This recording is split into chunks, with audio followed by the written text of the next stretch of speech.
ये जनपद के और तेजस खबर के संपादकीय मंडल के वरिष्ठ संपादक हैं। और आनंद कुशवाहा जी जो औरैया के बड़े पत्रकार हैं और बेहद से लेकर राजनीति को उन्होंने देखा है, गहराई से देखा है, सारी जो गतिविधियां हैं राजनीतिक अभी की और पुरानी भी, उस पर बारीकी नजर थी। सुभाष त्रिपाठी जो इटावा से वरिष्ठ पत्रकार हैं, उन्होंने समाजवादी जो पार्टी है उनके मुखिया मुलायम सिंह को करीबी से देखा, उनको कवर किया है और इटावा की राजनीति को वो बखूबी जानते हैं। मैनपुरी को आज ही उन्होंने कवर किया है और करहल क्षेत्र में गए थे। हमारी बात जब दिन में हुई थी तो हमारी तेजस खबर और मैं मुनीष त्रिपाठी, इस तेजस खबर की चर्चा का जो विषय है, वर्तमान जो थर्ड फेज का चुनाव हुआ है उसका क्या आकलन है, और जो ये यादवलैंड कहा जाता है, जो समाजवादियों का गढ़ कहा जाता है, इसमें समाजवादी पार्टी का पूर्व का कालखंड, उस समय समाजवादी पार्टी की क्या स्थिति थी और अब जो पिछला चुनाव था 2017 का, उसमें उनकी क्या स्थिति थी, पराभव क्यों हुआ, और अब इस थर्ड फेज में क्या होने वाला है, इस पर हम चर्चा करेंगे।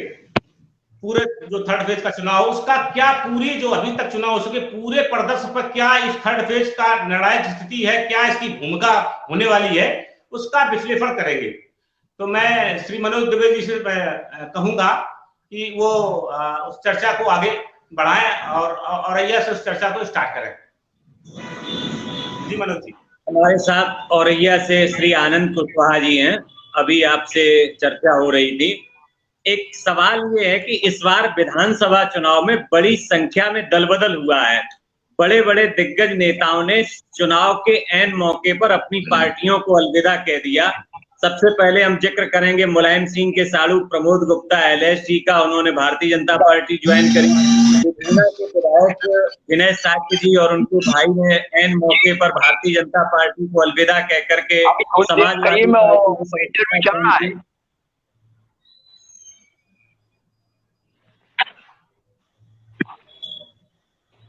ये आगे कहिए, आगे बोलिए।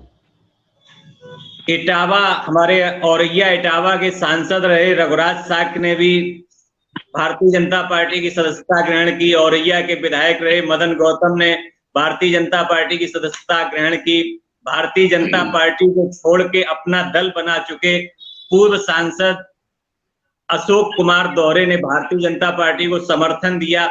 ये सब दल बदल जो बहुत तेजी से हुआ, इसे आप किस रूप में देखते हैं? ये नेताओं की अति महत्वाकांक्षा है ये, या फिर सत्ता पक्ष के साथ रहने का मंतव्य? देखिए, इसमें दोनों बातें हैं।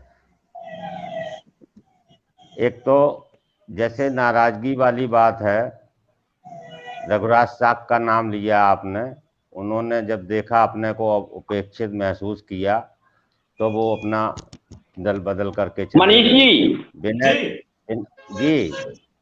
विनय साक्य और उनके भाई वो चूप स्वामी प्रसाद मौर्य से जुड़े हुए थे और बसपा से वो उन्हीं के साथ भाजपा में गए थे, तो वो उनके साथ चले गए। इसके अलावा विधूना से ही जब रेखा वर्मा को टिकट मिल गया तो उनके भाई जो गुड्डू वो भी चले गए। वो पिछली बार उनको टिकट मिला था, इस बार नहीं मिला, तो वो भाजपा में चले गए। प्रमोद गुप्ता LS, उनको भी उपेक्षा महसूस हुई, वो भी भाजपा में चले गए। तो कुछ ना कुछ व्यक्तिगत कारण भी रहे और कुछ सत्ता का भी होता है, मौका मिले हमको आगे बढ़ने का, तो ये सब चीज रही। मदन गौतम जी बसपा में रहे, सपा में भी कुछ समय तक रहे। अब की बार उन्होंने सोचा कि औरैया क्षेत्र खाली है, हो सकता है भाजपा से हमको मिल जाए टिकट, तो वो भाजपा में आ गए और काफी प्रयास भी किया, नाम भी उनका बहुत चला, लेकिन वो नहीं मिल पाया उनको टिकट। तो ये चीजें हैं कि दल बदल, कहीं ना कहीं राजनीतिक महत्वाकांक्षा ज्यादा बढ़ी है, ऐसा ज्यादा बढ़ी है और ये चुनाव के टाइम पे होता भी है। जी, एक सवाल ये है कि आज मतदान के बाद काफी तस्वीर साफ हो गई होगी, औरैया में किस तरह का माहौल रहा, क्या किस नतीजे पर आप पहुंच सकते हैं, क्या आप हमारे दर्शकों को बताएं? जी, औरैया में तीनों सीटों पे मुख्य मुकाबला भाजपा और समाजवादी पार्टी के प्रत्याशियों के बीच रहा। औरैया विधानसभा क्षेत्र में, दिबियापुर विधानसभा क्षेत्र में और बिधूना विधानसभा क्षेत्र में। दोनों जगह शहरों में तो बीजेपी के तरफ ज़्यादा रुझान दिखा, गांव में सपा के और बीजेपी दोनों के तरफ रुझान रहा। और बहुत कहा जाए कि नेक टू नेक बहुत कड़ा संघर्ष है, और किसी के लिए ये नहीं कहा जा सकता कि ये पक्का कि ये जीत ही रहे हैं। ये कुशवाहा जी, ये बुलडोजर इसमें चला कि नहीं चला, और ये क्या ये बेरोजगारी का मुद्दा चला या गायों का मुद्दा चला, कौन सा चला? बिल्कुल मुद्दा चला, ये तीनों मुद्दे चले। बुलडोजर का भी चला, और इस लोगों का कहना है कि एक मुख्यमंत्री स्तर का आदमी इस तरह की हल्की भाषा का चुनाव में प्रयोग कर रहा है, बजाय ये कहने के कि हम रोजगार देंगे या हम ये करेंगे। वो मतलब एक धमकी भरे अंदाज में कहता है कि बुलडोजर चलवाएंगे, गर्मी शांत कर देंगे। तो इसका भी असर पढ़े लिखे लोगों में हुआ। गायों का तो है ही है, हम आपको बता चुके हैं कि गायों की, आवारा जानवरों की वजह से ये कई वर्षों से समस्या है। और बहुत से आप ढूंढने निकले किसान ऐसे मिल जाएंगे जिनकी 3-3, 4-4 फसलें पूरी की पूरी आवारा जानवर चट कर गए, वो बेचारे भुखमरी कगार पे पहुंच गए। इसको मुद्दा बना के योगी जी ने गौशालाएं बनवाई, लेकिन उनमें न तो पूरे आवारा जानवर जा पाए, दूसरे उनमें इतनी अव्यवस्था रही कि औरैया जिले में ही सैकड़ों जानवर, गाय वगैरह, वो बेचारे मर गए गर्मी से, ठंड से, बीमारी से, चारा कम मिलने से। तो ये भी एक समस्या रही। किसानों को रात रात भर जाग के अपने खेतों की रखवाली करनी पड़ती, ये भी किसानों में नाराजगी है। कुशवाहा जी, अभी आपने एक बात रखी कि यहाँ मतलब सीधा मुकाबला, थोड़ा और लाउड करिए। जी जी बोलिए। नहीं और नहीं, जी भाई साहब क्या कह रहे हैं? थोड़ा सा आवाज बढ़ाइए, नहीं आ रही है। अच्छा, तो कुशवाहा जी, अभी आपने अपनी चर्चा के दौरान बताया कि मुकाबला सीधा सीधा समाजवादी पार्टी और भारतीय जनता पार्टी के बीच रहा, और आपने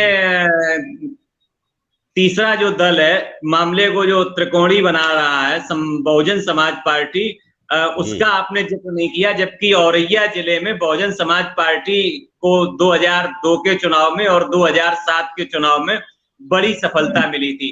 मैं इस पर इटावा के हमारे वरिष्ठ पत्रकार, पूरे प्रदेश में आपने चुनाव कवरेज किया है समय समय पर, कई बड़े अखबारों से आप जुड़े रहे हैं। आदरणीय श्री सुभाष त्रिपाठी जी से जानना चाहूंगा, क्या इटावा में किस तरह की स्थिति रही है हमारे यहाँ? मैं अभी लौटा है, बहुत कांटे का संघर्ष है, और वहाँ समाजवादी पार्टी का अपने विपक्षी पार्टियों से आगे चल रही है। जो लहर वहाँ देखने को मिली लोगों के बीच में, उसमें समाजवादी पार्टी की स्थिति 17 की है। 17 में जो नुकसान हुआ उसका कारण चाचा भतीजे का आपसी संघर्ष था जी। आपने नहीं है, हम दोनों लोग एक साथ चल रहे हैं। दूसरी बात यह है कि आपने कहा हेलो जी बोलिए। हेलो बोलिए मनी, बोलिए। हेलो जी बोलिए। जी सुभाष जी भाई साहब बोलिए। अच्छा, दूसरा ये आपने कहा 2012 में बहुत बम्पर मेजोरिटी आई थी अखिलेश यादव और समाजवादी पार्टी में। उसी समय से उनके और चाचा के बीच में उस चुनाव से ही कुछ मनमुटाव हो गया था, और जो सत्ता का आखिरी समय था 16 में, उसमें वो दोनों लोगों के बीच जो जंग थी बहुत तेज हो गई, पंचम तल से लेकर बहुत आ गई थी। तो 2017 में समाजवादी पार्टी आपस में लड़ रहे थे, समाजवादी लोग वो विपक्ष से नहीं लड़ रहे थे, और भारतीय जनता पार्टी में नरेंद्र मोदी, अमित शाह का बहुत गजब का प्रबंधन था और पूरे देश में एक लहर चल रही थी उनकी। उसका लाभ उत्तर प्रदेश में भी मिला कि बम्पर मेजोरिटी मिली भारतीय जनता पार्टी को। अब वो बात नहीं है, अब एंटी इनकम्बेंसी भी बहुत है और दोनों लोग एक हो गए हैं।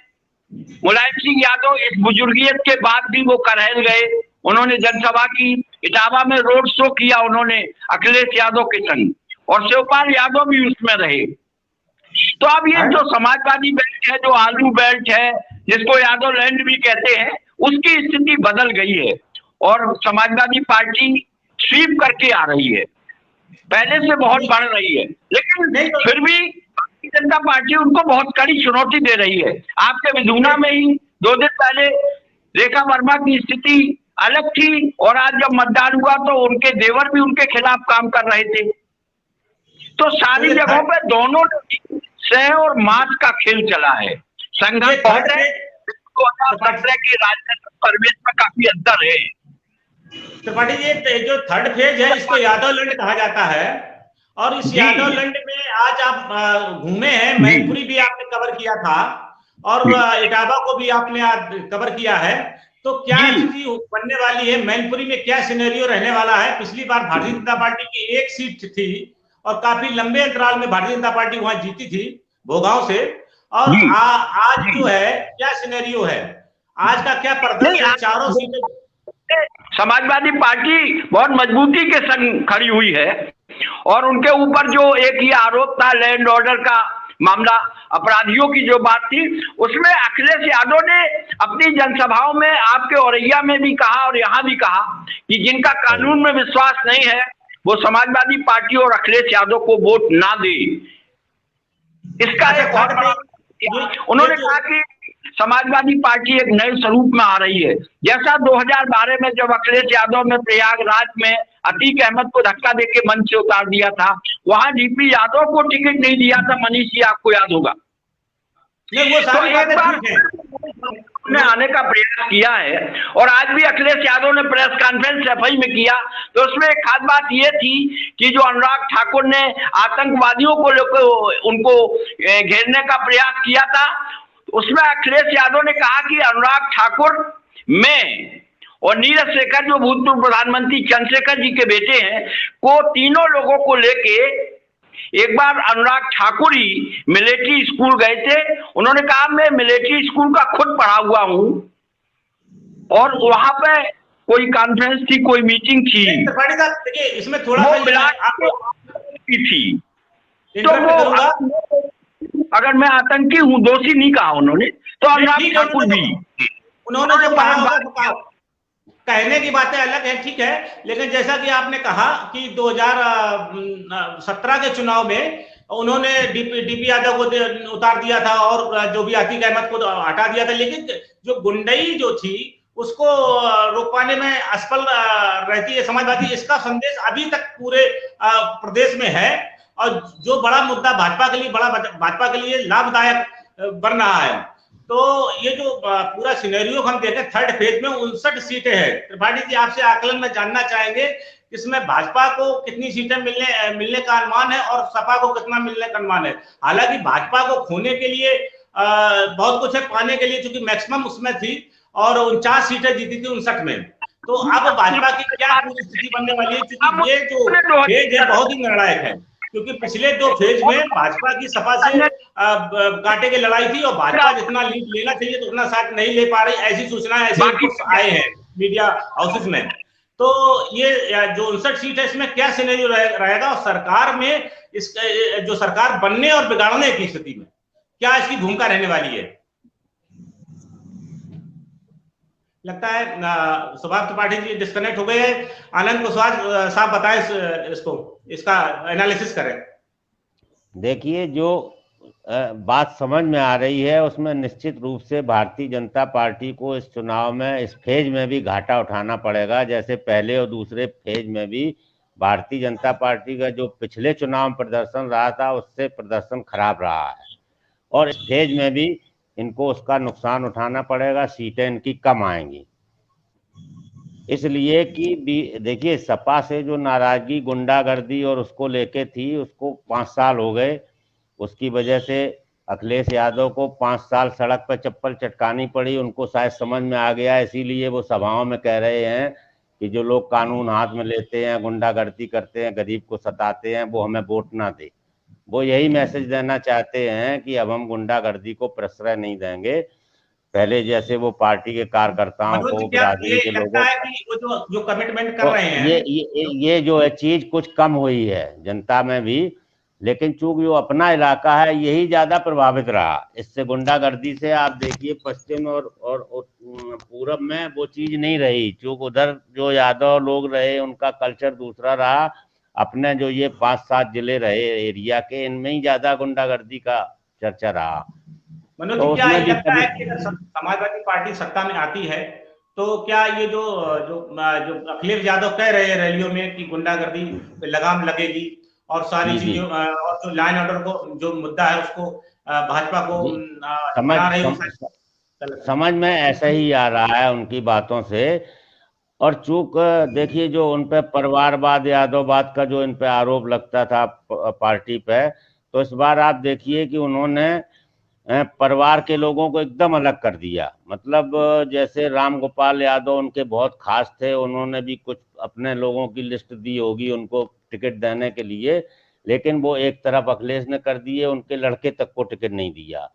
शिवपाल को अकेला दिया, उनके लड़के को भी टिकट नहीं बात लॉ दिया। एंड ऑर्डर की है जो हम हाँ, ये पूछ तो रहे हैं, मनोज जी से ये जो पूछना चाहेंगे। नहीं, ये जो आरोप लग रहे थे उन पे परिवारवाद, जातवाद और लॉ एंड ऑर्डर का, उसका वो एक जनता में मैसेज देना चाहते, इसीलिए वो सभाओं में कह रहे हैं वो कि वो क्या गुंडागर्दी करने मैसेज, वालों मनोज को। जी, क्या मनोज जी उनके जो मैसेज है, जो का मैसेज है, वो जो मैसेज वास्तव में उसको जो कह रहे हैं उसको उस पर विश्वास कर रही है क्या प्रदेश की जनता?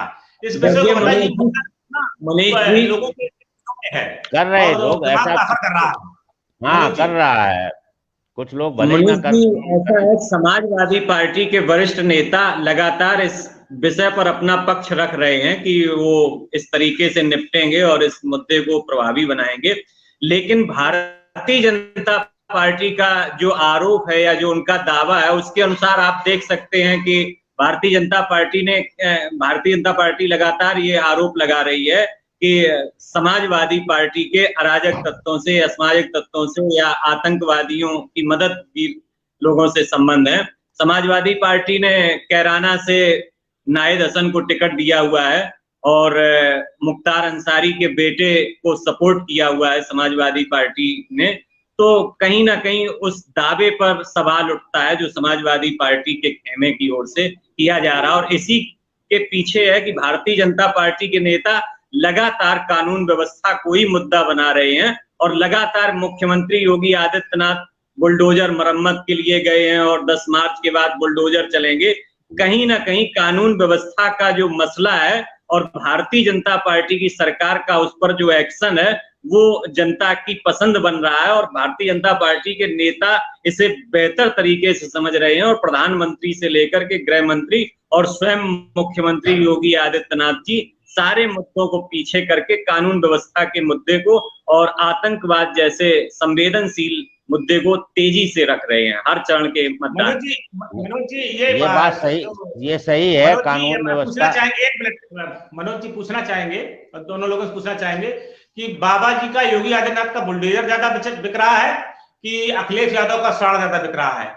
ये दोनों सम्मानित पत्रकारों से पूछना चाहेंगे कि कौन ज्यादा बिक रहा है, किसको ज्यादा लाभ होगा? ये सही है। जहां तक देखो कानून व्यवस्था की बात है, ये सही है कि कानून व्यवस्था को वो मतलब हाईलाइट कर रहे हैं भाजपा वाले। लेकिन यहाँ पे जनता ये भी देख रही है कि भाजपा सरकार में भी कानून व्यवस्था की क्या स्थिति रही। व्यापारी को पकड़ के ले जाना और वहां गोरखपुर में मार देना, तमाम व्यापारियों के साथ घटनाएं हुई, हत्या की, हाथरस कांड हुआ, उन्नाव कांड हुआ, इनमें सरकार की भूमिका पक्षपात की रही। तो कानून व्यवस्था का मुद्दा जैसे ये है ना कि जैसे आदमी वही आरोप लगाए जो अपना में साफ और धुला हो, तो ये कानून व्यवस्था की बात जनता समझ रही है, इनकी भी समझ रही है, इस तरह की प्रतिक्रिया लोगों में है। और कानून व्यवस्था अगर बहुत अच्छी इनकी होती तो ये जो सारे अपराध हो रहे लगातार, ये अपराध ना हुए होते। इनका ये है कि जैसे इन्होंने तमाम मतलब जो कार्रवाइयाँ की हैं, बुलडोजर चलवाया, उसमें आप देख लीजिए एक वर्ग विशेष के ही माफिया और अपराधी ज़्यादा लिए गए हैं। अन्य वर्गों के भी माफिया और अपराधी हैं, लेकिन उनको छोड़ दिया गया। ये बात भी जनता अपने तर्क में रखती है। तो ये सब चीज जो है हाँ। मनीष जी, आपने लंबे समय तक मैनपुरी में पत्रकारिता की है, आप वहां की चीजों को गहराई से समझते हैं। हम ये जानना चाहेंगे, हमारे साथ दर्शक ये जानना चाहेंगे कि वहां सपा के मुखिया अखिलेश यादव जी करल में चुनाव लड़ रहे हैं, उनके सामने भारतीय जनता पार्टी के नेता और देश के कानून राज्य मंत्री एसपी सिंह बघेल उम्मीदवार हैं। तो क्या वहां क्या कड़ा मुकाबला है, किस तरह की स्थिति है जो समाजवादी पार्टी के संरक्षक मुलायम सिंह यादव को अपने बेटे के लिए वहां सभा करनी पड़ी, वहां जाना पड़ा, जबकि प्रदेश के अन्य किसी भी हिस्से में शायद मुलायम सिंह जी नहीं गए हैं। मुलायम सिंह जी बड़े नेता हैं और करल उनकी कर्मभूमि रही है। क्या इस सबको आप किस तरह से देखते हैं मनीष जी? इसके दो कारण हैं। एक तो अखिलेश यादव ज्यादा मार्जिन से जीतना चाह रहे होंगे, इस कारण से उन्होंने मुलायम सिंह जी को बुलाया। लेकिन मुझे ये लगता है जो इसका इम्पैक्ट हुआ है पूरे पॉलिटिकल सिनेरियो में, वो ठीक नहीं गया है अखिलेश के लिए। कारण क्या कि मीडिया में जो परसेप्शन गया है कि वो फंस गए हैं, ऐसा मीडिया ने उसको दिखाना शुरू कर दिया। अगर शायद मुलायम सिंह वहां करहल में न जाते तो वोट जो उनका था वो तो उनको मिल ही रहा, लेकिन वो चले जाने के बाद में जो राष्ट्रीय मीडिया, नेशनल मीडिया है, जो पड़ाव कैंप किए हुए है लंबे अरसे से समाज, उनके जो कैंडिडेट बनने के बाद में अखिलेश यादव के समाजवादी पार्टी के, तो उसके बाद में जो मीडिया ने उस मुद्दे को उठा लिया और उस मुद्दे को रेज करना शुरू किया, और उसमें ये हुआ कि परसेप्शन ये गया कि जो लोग वहां के कनेक्टिविटी जिनकी नहीं है, तो पूरे प्रदेश में ये गया है कि शायद वो फंस गए। लेकिन मैं वहां बता दूं कि वहां कुछ ऐसे फंसने वाली कोई स्थिति नहीं है, और वो एक अच्छे वोटों से अखिलेश यादव अभी भी जीतने जा रहे हैं। ये हमारा अपना आकलन है। भारतीय जनता पार्टी पहले भी जो वर्तमान अभी विधायक है सोबरन सिंह, वो जरूर थोड़े वोटों से भाजपा से जीते थे एक बार, उसके आगे पीछे कभी भाजपा वहां से जीती नहीं है। तो भाजपा जब जीत गई, लेकिन सोबरन सिंह भी, क्योंकि वहां दर्शन सिंह का प्रभाव था, किसी कारण से दो तीन लोग वहां लड़े चुनाव और सोबरन सिंह ने बाजी मारी थी, चले गए। तो समाजवादी पार्टी में लंबे अरसे से तब से वो वही विधायक हैं, तो वो और अच्छे वोटों से जीतते रहे हैं, मतलब 30-30 हजार, 30-35 हजार, इस तरीके से उनका जो जीतने का था, ये वहां समाजवादी पार्टी के प्रत्याशी का रहा है।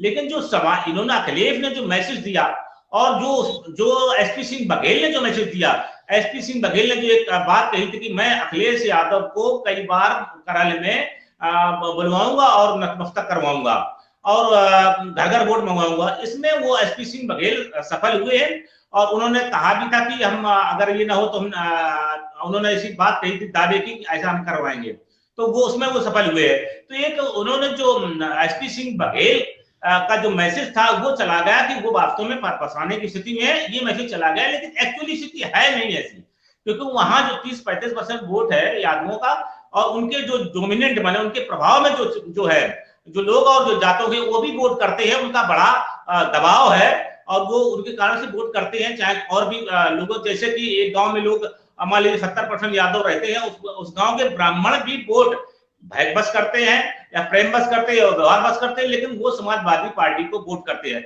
हालांकि इस चुनाव की बात है तो मुझे ये भी जानकारी मिली है कि कुछ यादव के जो अदर बैकवर्ड है वो अच्छी खासी संख्या में, और वो भाजपा को वोट देने जा रहे हैं, लेकिन वोट इतना नहीं हो पा रहा है कि वो समाजवादी पार्टी के मुखिया को हरा सके, या हो सकता है थोड़ा सा मार्जिन कम हो जाए, लेकिन जीतने हारने की स्थिति नहीं है। जीतने हारने की स्थिति ऐसी कुछ नहीं, ना फंसने की स्थिति है। लेकिन हाँ, जो 3 सीटें हैं मैनपुरी की, एक भोगांव सीट है जो वर्तमान में कैबिनेट मंत्री रामनरेश अग्निहोत्री वहां विधायक हैं और मंत्री भी बने बाद में, वो भारतीय जनता पार्टी से उन्होंने दोबारा फिर उन्हें प्रत्याशी बनाया गया है। तो वो चुनाव में उनका संघर्ष समाजवादी पार्टी के पूर्व मंत्री आलोक साक्ष से है, और वो उनके बीच में कांटे की टक्कर दिखाई दे रही है। तो उसका कारण है कि जो प्रत्याशी ममता राजपूत है वो किसी पार्टी से लड़ रही है, वो चुनाव से वो कुछ वोट काट रही है और 7 वोट पिछली बार जब मैं वहां चुनाव में था वो रामनरेश अग्निहोत्री को मिला था, उस समय वो 7 का वोट फिर आलोक साहब के समर्थन में जाता दिखाई दे रहा है। लेकिन जो है जो उनके खिलाफ जो सत्ता विरोधी जो वोटों का था वो मुझे जानकारी मिली वो ज्यादा बट नहीं पाए, लास्ट में वो फिर वो उन्हीं के पास चले गए, इसलिए कांटे की टक्कर हो गई।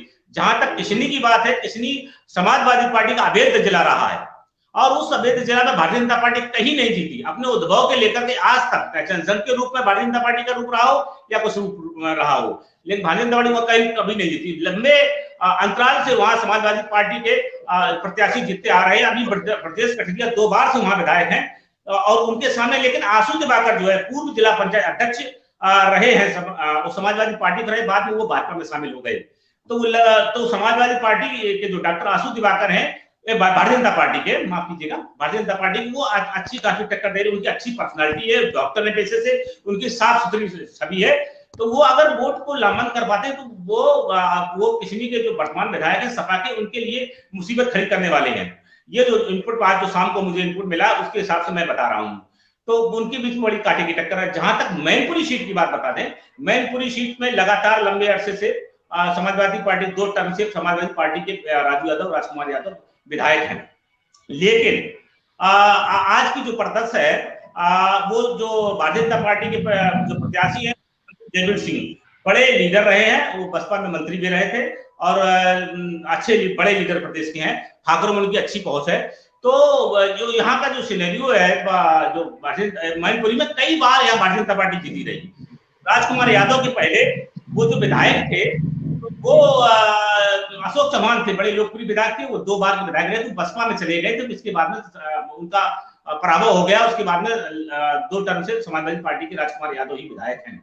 और परसीमन का भी प्रभाव पड़ा इस सीट पे है, जो परसीमन हुआ, पिछला परसीमन जो हुआ है उसमें जो ठाकुर जो गांव थे लगभग 2-3 दर्जन गांव, जिसे पंचपटी भी कहा जाता है, ठाकुरों का इलाका था, वो बिल्कुल मैनपुरी से सटा हुआ इलाका है, वो करहल में जोड़ दिया गया, जो निर्णायक भूमिका अदा करता था, भारतीय जनता पार्टी के वोटर हुआ करता था। इस कारण से भारतीय जनता पार्टी का 2 टर्म से वोट भी वहां से कटा है, और जबकि मैनपुरी सीट से बिल्कुल नजदीक है, मैनपुरी से शहर से लगा हुआ इलाका है और करहल से 30 किलोमीटर है दूर। ये परसीमन में किया गया था, जैसे भी किया गया वो अलग विषय है। लेकिन उसके पहले मलखान सिंह कैबिनेट मंत्री हुआ करते भारतीय जनता पार्टी से, उसके पहले राठौर विधायक हुआ करते थे, कई बार भारतीय जनता पार्टी वहां जीतती रही। मैनपुरी सदर सीट जो है भारतीय जनता पार्टी का गढ़ रहा लंबे अर्से। तो इस बार जो इनपुट मिल रहे हैं, जयवीर सिंह ठाकुर जयवीर सिंह वो कांटे की टक्कर देते थे राजकुमार यादव पर, जो बराबर का मुकाबला दिखाई दे रहा है। कौन जीत जाए कौन हार जाए ये विषय नहीं है, ये विषय तो समाज को पता नहीं है, लेकिन बड़ी कांटे की टक्कर कोई नहीं बता पा रहा है, बड़े पॉलिटिकल पंडित नहीं बता पा रहे जीत किसकी हो रही है। पहले के चुनाव में ये होता था, हम लोग जान जाते थे, कितने जो पत्रकार वो रिपोर्टिंग वहां जो करते थे वो सब जान जाते थे कि किसकी जीत होने जा रही है, और इतना भी पता लग जाता था कितने लोगों से जीतने जा रहे हैं। पिछले बार चुनाव जब हमारी अशोक चौहान जो भारतीय जनता पार्टी के उसमें कैंडिडेट थे, पूर्व विधायक थे भारतीय जनता पार्टी, उनसे हमारी बात हुई आफ्टर पोल, आज ही के दिन, मतलब आज वोट पड़ गया, शाम को बात हुई थी, तो उन्होंने कहा कि हम जीतने जा रहे हैं। तो मैंने उनको बताया था कि आप थोड़े वोटों से आपका कुछ मार्जिन पड़ा था, तो उन्होंने कहा कि हमने पैसा पंडित जी ठीक खर्च नहीं किया है, ये हमारा थोड़ा सा रहा। और फिर उन्होंने बताया भी कि मुझे सर्वे में एक एजेंसी ने बताया था कि भारतीय जनता पार्टी आप इतने वोटों से हार रहे हो, वो अशोक चौहान ने मुझे खुद बताई। जब डिक्लेरेशन हो गया, चुनाव का परिणाम आ गए, उन्होंने बताया कि हमें बताया कितने वोटों से, वही आकलन हमने और हमारे पत्रकार साथियों ने लगाया था। तो ये आज की स्थिति थोड़ी सी, अब जो है जयवीर सिंह चुनाव ने शुरू से ही अपने कैंपेन में भारी दिखाई दिए। उन्होंने बड़ी स्ट्रेटजी से, जो 7 वोटर था, वो जो पिछले बार जो बसपा के प्रत्याशी थे उनका डाइवर्ट हो गया था, लेकिन आज जो वोट है 7 वोट बहुत ज्यादा मात्रा में वो भारतीय जनता पार्टी को मिलता दिखाई दे रहा है। तो ये स्थिति मैनपुरी की है। तो अब हो सकता है अब की बार जो परिणाम है, 2 सीटें भी भारतीय जनता पार्टी की हो सकती हैं, 1 भी रह सकती है, लेकिन करहल की सीट पर ऐसा कोई स्थिति दिखाई नहीं दे रही। ये जो है नेशनल मीडिया का ये जो है प्रोपेगेंडा है, और इसका कोई मतलब नहीं, मार्जिन का कम ज्यादा हो सकता है, ऐसी कोई स्थिति नहीं। मनोज जी। आदरणीय मुनीश जी ने बताया कि मैनपुरी में समाजवादी पार्टी के मुखिया अखिलेश यादव और एसपी सिंह बघेल, राम नरेश अग्निहोत्री आदि बड़े दिग्गज नेताओं की परीक्षा हो रही है। अब हम औरैया में आनंद कुशवाहा जी से जानना चाहेंगे कि यहाँ ओवरऑल वो किस तरह का दृश्य देख रहे हैं। देखिए, मैंने बताया टक्कर भाजपा और सपा में ही है। बसपा की बात आपने कही थी, ये बात सही है, बसपा का बड़ा आधार रहा है औरैया में। तो यहाँ जिले में औरैया, दिबियापुर और बिधूना में देखा जाए तो बिधूना में तो कुछ समझ में आ रहा है कि शायद बसपा का प्रत्याशी कुछ लड़ाई लड़ रहा है, लेकिन मेन फाइट भाजपा ही सपा में है। औरैया दिबियापुर में बसपा का कहीं कुछ समझ में नहीं आ रहा। प्रत्याशी भी ऐसे हैं जिनको बहुत कम लोग जान पा रहे हैं कौन प्रत्याशी क्या, उनका कैंपेन भी, प्रचार भी उनका इतना नहीं दिखाई पड़ा। दूसरी एक बात इसमें ये और हुई कि मायावती का ये कहना कि हम सपा को हराने के लिए भाजपा को भी वोट कर देंगे, इसका असर ये देखने में आया कि बहुत सा एससी वोट वो अपने आप सपा में चला गया उनके इस बयान से नाराज होके कि जब भाजपा ही में देना है तो हम भाजपा में ना देके हम सीधा सपा में जाते हैं। औरैया में ये काफी देखने को मिल रहा है। इससे थोड़ी स्थिति सपा की यहाँ भारी दिख रही है। दिबियापुर में भी काफी विरोध रहा लाखन सिंह राजपूत का, और लोगों ने गांव में उनसे विरोध भी किया, मिलने गए तो भी कहा आपने यहाँ काम, लेकिन कुल मिला के अब समझ में आ रहा है कि लाखन सिंह जी ने काफी लोगों को संतुष्ट कर लिया है और वहाँ कांटे का मुकाबला है। उनकी एक भलमनसाहत की छवि है, वहीं जो सपा प्रत्याशी है उनकी थोड़ी एक दबंग टाइप की छवि है, तो इसलिए वहाँ मुकाबला बहुत कांटे का है। ये नहीं कहा जा सकता कौन जीतेगा कौन हारेगा। मुफ्त राशन का कितना इम्पैक्ट है, कितना प्रभाव है मतदाताओं पर? जो आप जैसा बता रहे हैं कि एससी वोट सपा में चला गया औरैया में, तो मुफ्त मतदाता जो एससी वर्ग के हैं, वो जिनको अनाज मिल रहा है, आवास मिल रहा है, उनका उन पर भारतीय जनता पार्टी को लाभ मिल रहा है कि नहीं मिल रहा? ऐसा है, देखिए ये मुफ्त जो राशन वाली बात है, ये कोई बहुत मतलब बड़ा काम नहीं है बीजेपी का। कोरोना काल में, लॉकडाउन में लोग जितने परेशान हुए, उनको मदद करने में ये ऊंट के मुंह में जीरा के समान है। और इम्पैक्ट उसका ये है कि आप देख लीजिए, खुद ही समझ रहे हैं कि जैसे माइनॉरिटी के लोगों को भी मिलता है तो वो कितना भाजपा को वोट करेंगे। इससे आप अंदाज करा लीजिए कि इसका कोई विशेष महत्व नहीं है। नहीं, माइनॉरिटी की मैं नहीं पूछ रहा, मैं एससी वोट की बात कर रहा हूं। माइनॉरिटी को नहीं मिलेगा, हम इस बात को मान रहे हैं। हाँ, एससी वोट का भी यही है। अच्छा, उसका कोई प्रभाव नहीं है, वो अनाज उनको मिला, कोई प्रभाव नहीं है? क्या प्रभाव है? लोग कहते हैं कि इन्हें मार्च तक का कहा है, चुनाव है मार्च तक का, वहाँ चुनाव के लिए कहा है। बात बाकी 1 मिनट सुन लीजिए जी, बताइए। जो ये सस्ता राशन है, ये कांग्रेस सरकार ने राष्ट्रीय खाद्य सुरक्षा योजना लागू की थी। शहर में 60%, गांव में 80% लोगों को उसमें शामिल किया था, और 1 रुपया गेहूं और 2 रुपया 3 रुपया चावल देना शुरू किया था। तो ये योजना बहुत पहले से चली आ रही। इसमें इन्होंने तय किया कि कोरोना काल में उन्होंने कहा 5 किलो हम पर यूनिट और दे रहे हैं। उससे कोई बहुत संतुष्ट नहीं है। लोगों का कहना है जो मदद सरकार को करनी चाहिए थी, भाई 5 किलो आपने दे दिया, लॉकडाउन में काम भी नहीं है, कुछ नहीं है, अब हम सब्जी भी लाएंगे, दवाई भी लाएंगे, लड़के की फीस भी देंगे, तो उसमें क्या मदद किया? तो ये कोई बहुत इम्पैक्ट नहीं है इसका। जी मनोज जी, आपका क्या आकलन है? एससी हो चाहे अल्पसंख्यक हो चाहे इसका, भारतीय जनता पार्टी के नेताओं का कहना है कि एससी का एक बड़ा तबका उन्हें मिला है, इस वजह से कि वो सामाजिक गारंटी, सुरक्षा की सामाजिक गारंटी चाहता वो तबका, और भारतीय जनता पार्टी की सरकार में वो ज्यादा महफूज अपने आप को समझता है। ऐसा भारतीय जनता पार्टी के नेताओं का कहना है, और उनका दावा है कि उन्हें बड़ा वोट बैंक एससी कोटे से मिल रहा है।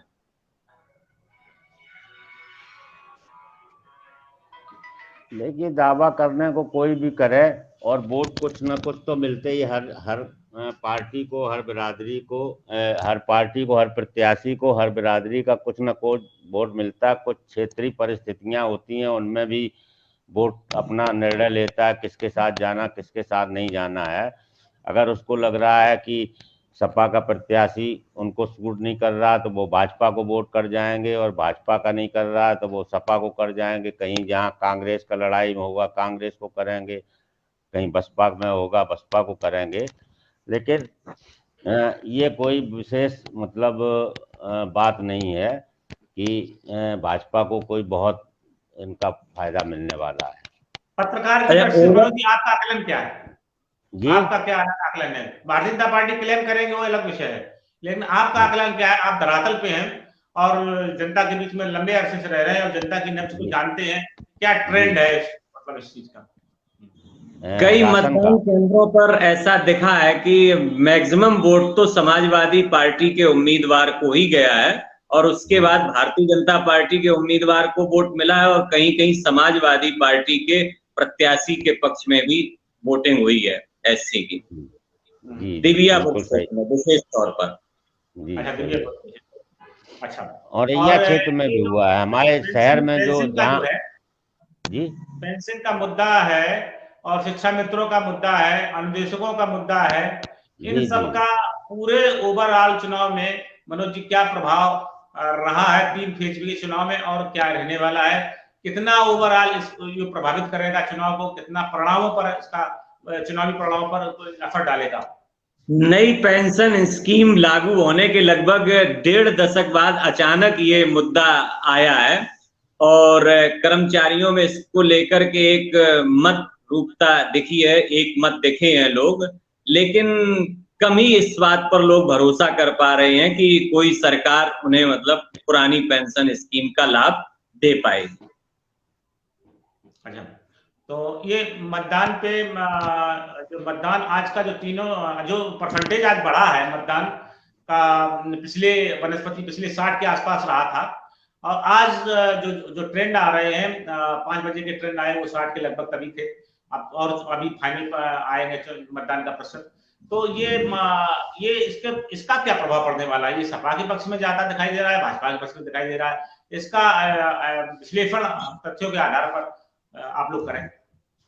मुनीष जी, मतदान का बढ़ता प्रतिशत दोनों स्थितियों के लिए प्रभावी होता है।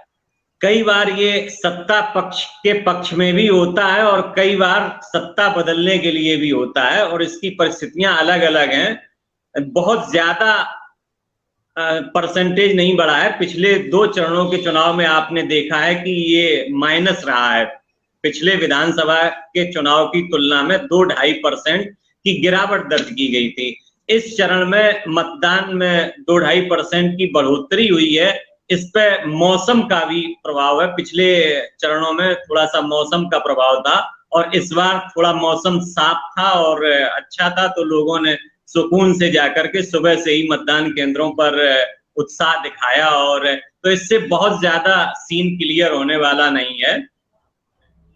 ये औरैया के कहा जाता है कुशवाहा जी कि कहा जाता है कि औरैया में देखने को मिला, संयोग हो या कुछ भी हो, जैसे कुछ भी कहें, अंधविश्वास कह लें, एक सहयोगी कहें, तो उसमें जो औरैया सीट जो जीतती है पिछले लंबे अरसे से उसी की सरकार बनती है। तो क्या इसका थोड़ा सा विश्लेषण अपने दर्शकों को ऐसा है कि ऐसा है, ये 2-3 चुनाव पहले से होना शुरू हुआ। इससे पहले ये था कि औरैया से जो जीतता उसकी सरकार नहीं बनती। अच्छा। हाँ, यही रहा ये 2-3 चुनाव से। जैसे 2002 के चुनाव में तीनों विधायक बसपा के जीते और बसपा की सरकार बन गई। उससे पूर्व में आप जाएंगे तो आप यही पाएंगे कि जो औरैया से जीतता है उसकी सरकार नहीं बनती। 84-85 से कमलेश पाठक बने, नहीं बनी सरकार, हार गए तो बन गई सरकार। तो औरैया से जो जीतता था उसकी सरकार नहीं बनती थी। लेकिन ये 3-4 चुनाव से ऐसा होने लगा है कि जो जीता वो सरकार बन गया, तो वो मिथक जो है वो कुछ मतलब नहीं उसका अब रहा। उसका एक सहयोगी है, मतलब उसका कोई अर्थ नहीं, सहयोगी है, वो मिथक था, उसका कोई मतलब नहीं। अच्छा आनंद जी, एक और सवाल आपसे जानना चाहेंगे कि तीसरे चरण में 9 जिलों की जो 59 सीटों के लिए आज मतदान हुआ है, पिछले विधानसभा के चुनाव में वहां 49 सीटों पर भारतीय जनता पार्टी ने जीत दर्ज कराई थी, जबकि 9 सीट समाजवादी पार्टी के खाते में रही थी और 1 सीट पर कांग्रेस ने कब्जा किया था। इस बार स्थिति क्या रहने वाली है ओवरऑल 59 सीटों के लिए? आप निश्चित रूप से इस बार बीजेपी की सीटें काफी कम होंगी और सपा की सीटें बढ़ेंगी, ये निश्चित रूप से कहा जा सकता है। अभी इस सिनेरियो में जो स्थिति औरैया, इटावा और आसपास के जिलों में समझ में आ रही है, सपा का जिस तरह से वोट बढ़ के मिल रहे हैं और जिस तरह से लोगों में सपा के प्रति ये कहा जा रहा है कि इनकी सरकार बनने वाली है, तो ये सब देख के ये निश्चित है कि भाजपा को काफी कम सीटें इस बार इस राउंड में मिलेंगी और सपा को बढ़ के मिलेंगी। कांग्रेस का तो अभी तो तीन फेज हो चुके हैं, इसमें टोटल करें तो उसमें समाजवादी पार्टी का पलड़ा भारी है आपके आकलन के हिसाब से? बिल्कुल भारी है और कम से का अंतर है।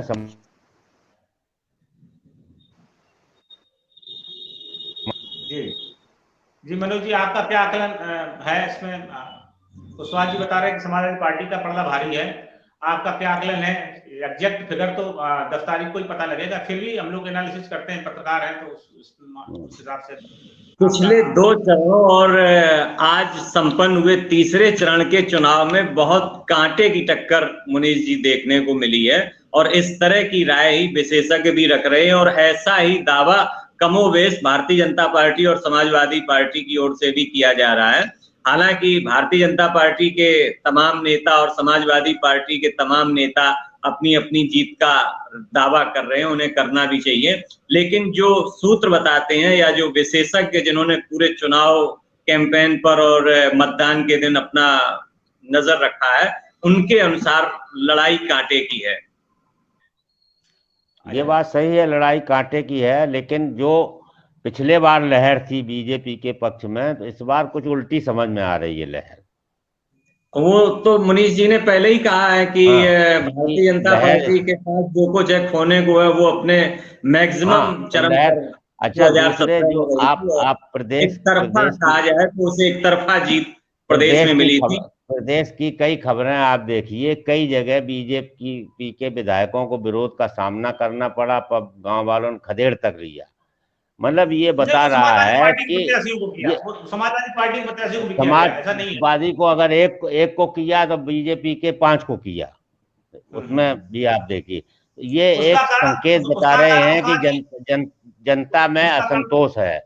और दूसरा ये है कि अभी एक खबर पड़ी होगी कि आरएसएस प्रमुख ने अपने स्वयंसेवकों से कहा है कि पहले दूसरे राउंड में बीजेपी पीछे है, आप लोग ज्यादा मेहनत करिए।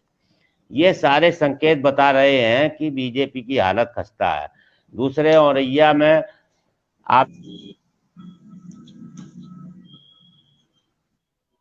हल्दा में मोदी ने वर्चुअल मीटिंग की, फिर मोदी कन्नौज तिरवा आए, कानपुर देहात आए, तो ये सब नेता ये समझ रहे हैं कि हमारी स्थिति कमजोर, इसलिए पूरा जोर इस क्षेत्र में लगा रहे।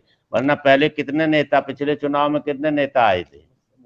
नहीं, इसमें कोई दो राय नहीं कि भारतीय जनता पार्टी इस चुनाव को ऐन के प्रकार जीतना चाहती है और बहुत मेहनत कर रही है। उसका कारण ये है कि एक तो है कि वो चरम पे पहुंच गए, उसका फाली होना है, ये तो उसको डाउन होना ही, डिक्लाइन तो होना ही है। कितना होना ये अलग विषय है, उसका बाद पता लगेगा। लेकिन अब वो भारतीय चुनाव शैली अपनाना ये भारतीय जनता पार्टी की हिस्सा रहा है। मुनीष जी, आक्रामक चुनाव शैली अपनाना ये भारतीय जनता पार्टी की रणनीति का सदैव हिस्सा रहा है। आप प्रदेश के इस उत्तर प्रदेश के अलावा अन्य प्रदेशों में पिछले समय हुए चुनावों को देख सकते हैं। पश्चिम बंगाल का चुनाव हो या बिहार का चुनाव हो, मध्य प्रदेश, राजस्थान, जहां भी पिछले सालों में चुनाव हुए हैं, भारतीय जनता पार्टी ने अपने कैंपेन को इसी तरह आक्रामकता के साथ रखा है।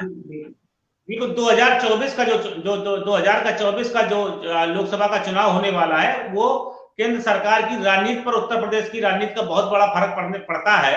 इस कारण से भी भारतीय जनता पार्टी आक्रामक रुख अपना रही है।